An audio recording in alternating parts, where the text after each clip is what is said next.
away, and you chose to go to Georgia where you knew, those two guys were kind of the bell cow backs.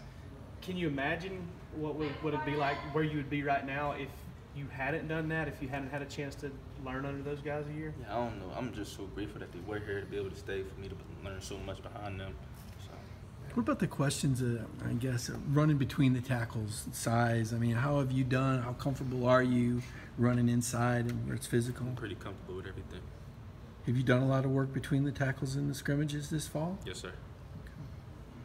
What are you seeing out of the defense? A group that's got to replace 7 starters. What are you seeing? Fast, physical, committed, running to the ball, great leadership.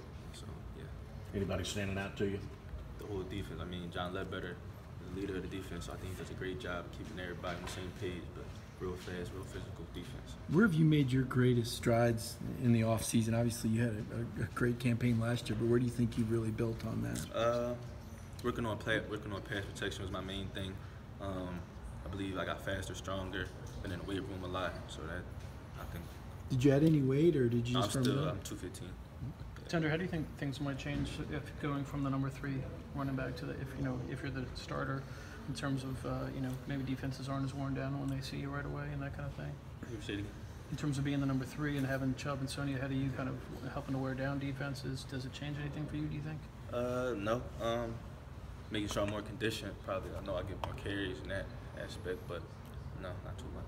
I know you probably don't like to dwell on the past, but how often does that 64-yard run in the SEC championship game kind of pop up in your mind? I see it on social media all the time. It's just one of the highlights of my career so far here at Georgia.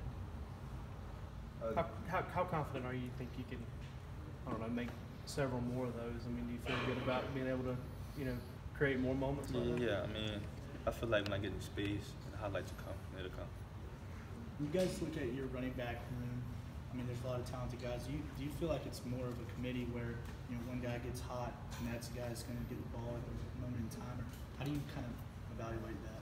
I mean, it depends on the rotation, depends on the game plan, who we're playing, stuff like that. But I'm sure if somebody's hot, they'll keep feeding him because he's hot. Okay, Andre, can you kind of take me back to when Coach McKee recruited you and what his philosophy was on having that depth of talent at the running back position, and then from your perspective, why would somebody choose to come into a room like that where there's so much competition and so much back and forth with somebody? I mean, what type of person I am, I was never scared of any competition. Anywhere I had to go, I was going to compete regardless of where I was at, any school. So just coming into that role, just knowing I was going to play more like the passing game, stuff like that, catching the ball. So I embraced my role. Going back to that leadership we talked about earlier, what's specifically, what do you do to really just kind of stand out as a leader to the other guys in the running back position? Really, like I said, leading by example, knowing what I'm doing, so I can take young guys like Samir and to just follow behind me. Was there anything you were you really had to kind of be okay, this is what I have to do now? Did you feel very natural going into I feel very natural. How would you compare and contrast you and Elijah? I believe we complement each other real well. Two different type of backs, but in a great system right here. So I think we're gonna complement each other. Is that when you say 2 different backs? I mean, is it as simple as Mr. Inside, Mr. Outside? No, how would you describe just running styles? I mean, he do stuff differently. I do stuff differently, kind of like Nick and Sony. But we complement each other real well. Like I said, he could run outside, run inside. I could do the same. So we're gonna complement each other real well. What are you seeing out of the highly heralded freshman class? Are they starting to enter the dog days now, getting a little tired?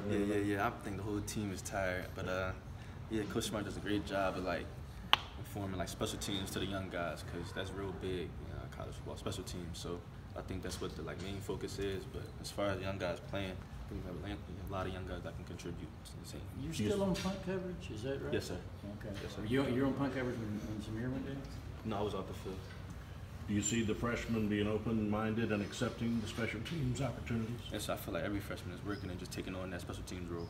What have you seen from Cook in the backfield back there, James Just Cook? so willing to learn. Real fast, real exciting player to watch. Just so willing to learn. Can you remind you a little bit of yourself? Cook, he real unique in his style of play. I can't You're the second guy that said the word unique. Yeah, What makes him running? The way he run, it's weird, but I like it.